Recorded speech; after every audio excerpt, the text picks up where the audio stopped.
Assalamualaikum warahmatullahi wabarakatuh.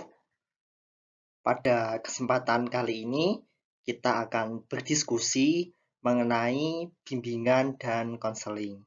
Seperti yang kita ketahui, bimbingan dan konseling merupakan salah satu mata kuliah umum di Universitas Negeri Semarang, khususnya di bidang pendidikan dan keguruan. Oke, pada kali ini kita akan membahas mengenai 4 materi. Yang pertama yakni konsep dasar bimbingan dan konseling. Yang kedua, urgensi, kedudukan, dan keunikan bimbingan konseling. Yang ketiga, tujuan, fungsi, dan orientasi.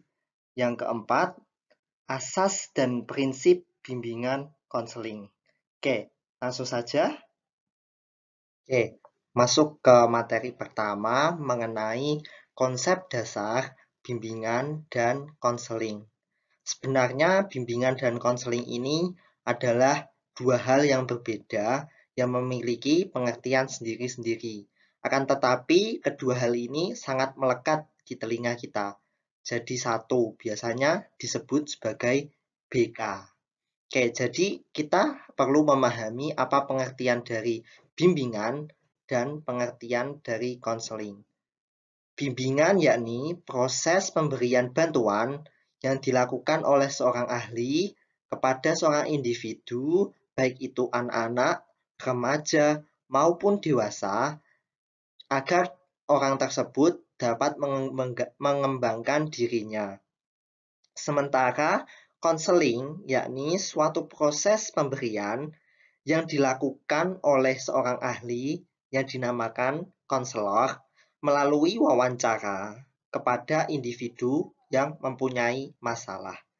Sementara itu, bimbingan dan konseling sudah diatur dalam beberapa undang-undang dan Permendiknas. Yang pertama yakni Undang-Undang Nomor 20 Tahun 2003. Yang kedua, Permendiknas Nomor 27 Tahun 2008.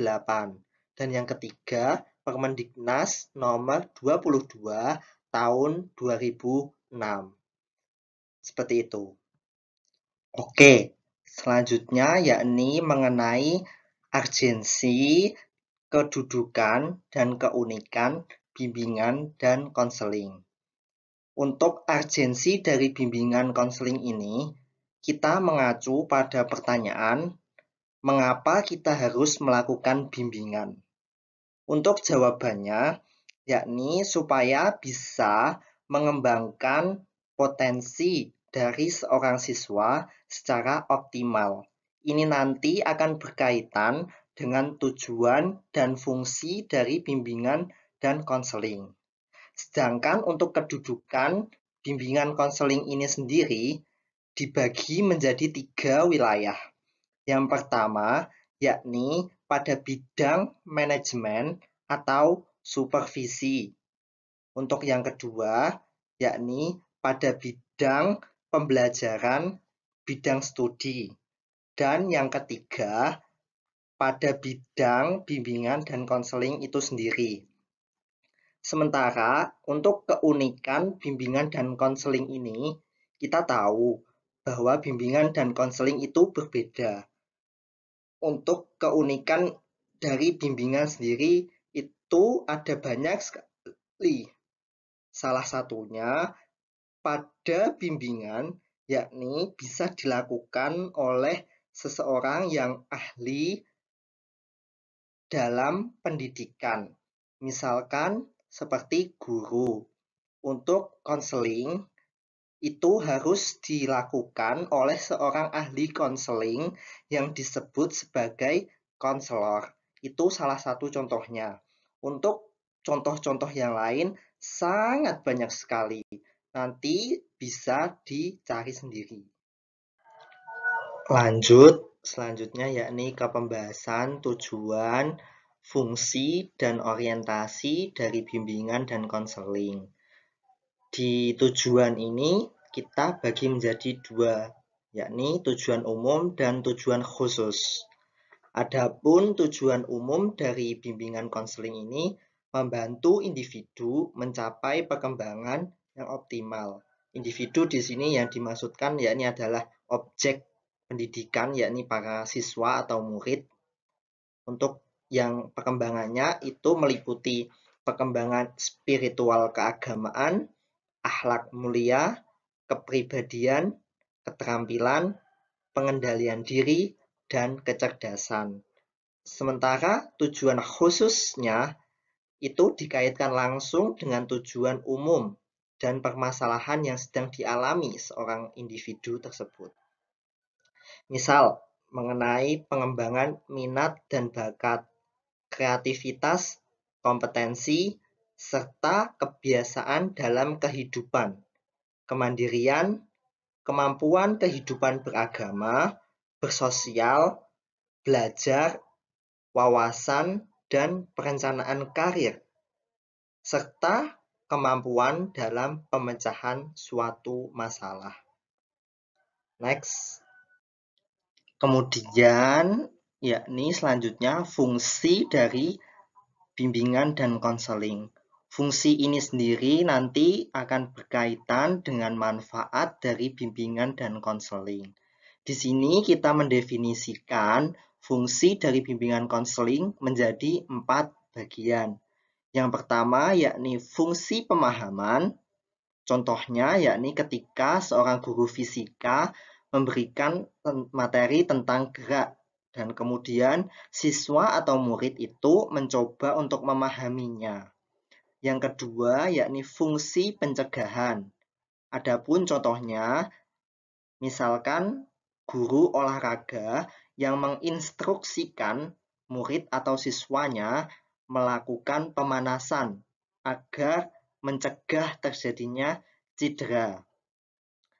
Untuk yang ketiga, yakni fungsi pengentasan. Misalnya, seorang guru memberikan les atau mata pelajaran tambahan, jam tambahan, guna para siswa atau murid memahami materi yang lebih. Dan yang terakhir, fungsi pemeliharaan dan pengembangan. Itu contohnya ketika seorang siswa ikut dalam kegiatan perlombaan, maka tugas seorang guru atau sebagai pembimbing itu mendampingi serta memberi masukan serta solusi. Next. Oke, selanjutnya yakni orientasi, bimbingan, dan konseling. Sebelumnya kita pahami terlebih dahulu apa yang dimaksud mengenai orientasi dari sebuah bimbingan. Orientasi sendiri diartikan sebagai titik pusat atau titik fokus yang menjadi perhatian. Jadi dalam melakukan sebuah bimbingan, kita harus mempunyai satu fokus, seperti itu. Di orientasi sendiri kita bagi menjadi 3, yakni orientasi permasalahan, orientasi pengembangan, serta orientasi perseorangan. Pada orientasi permasalahan, itu menitik beratkan pada masalah yang menghambat murid atau siswa. Sementara pada orientasi pengembangan, yakni menitik beratkan pada proses pengembangan serta potensi dari seorang murid atau siswa. Sementara yang terakhir orientasi perseorangan, yakni menitik beratkan pada murid atau siswa secara individu dengan tidak membeda-bedakan siswa satu dengan siswa yang lainnya. Seperti itu. Oke. Yang selanjutnya yakni asas dan prinsip bimbingan konseling. Oke, yang pertama kita bahas terlebih dahulu yakni asas bimbingan konseling. Seperti yang sudah dijelaskan dalam slide, asas dan bimbingan konseling itu ada 12, yakni kerahasiaan, kesukarelaan, keterbukaan, kekinian, kemandirian, kegiatan, kedinamisan, keterpaduan, kenormatifan, keahlian, alih tangan, dan tutmuri handayani. Oke, kita ambil satu terlebih dahulu untuk contoh.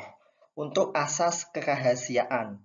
Contohnya, yakni ketika seorang murid menceritakan mengenai permasalahannya kepada seorang guru. Kemudian guru tersebut harus merahasiakan permasalahan itu dari guru-guru yang lain. Karena permasalahan itu adalah aib. Itu salah satu contohnya. Untuk contoh-contoh yang lain bisa kita kaitkan dengan kehidupan sehari-hari ataupun dengan permasalahan yang ada. Seperti itu. Setelah memahami asas, kita juga perlu untuk memahami prinsip dari bimbingan dan konseling. Adapun prinsip bimbingan konseling ini dibagi menjadi dua bagian, yakni prinsip secara umum, kemudian prinsip secara khusus. Adapun prinsip secara umum dalam melakukan bimbingan konseling, yang pertama harus berpusat pada siswa yang akan dibimbing. Kemudian yang kedua harus dimulai dengan identifikasi kebutuhan-kebutuhan yang dirasakan oleh siswa yang dibimbing. Kemudian yang ketiga, prinsipnya itu harus fleksibel. Jadi dimanapun, kapanpun harus siap. Kemudian sikap dan tingkah laku dari siswa itu terbentuk dari segala aspek kepribadiannya yang unik dan ruwet. Jadi kita harus memahaminya. Kemudian prinsip secara umum yakni dipimpin oleh seorang petugas yang memiliki keahlian dalam bidang bimbingan, yang mengetahui permasalahan dari siswa tersebut. Kemudian untuk prinsip khususnya ini dibagi menjadi 4 bagian. Yang pertama, ditujukan pada sasaran layanan. Kepada siapa layanan tersebut diberikan, yakni kepada murid. Seperti itu. Kemudian yang kedua, permasalahan apa yang dihadapi oleh individu, yakni permasalahan murid. Misalkan permasalahannya tidak paham akan materi. Seperti itu. Kemudian program layanan yang diberikan. Misalkan program pengaduan atau program beasiswa yang ditawarkan oleh seorang guru yang membimbing, misalkan. Oke, kemudian dan yang terakhir, pelaksanaan layanan. Dalam menjalankan program layanan tersebut, pasti bagaimana cara pelaksanaannya, apakah sudah memuaskan atau belum. Seperti itu. Mungkin di sesi asas dan prinsip bimbingan konseling ini sekaligus menutup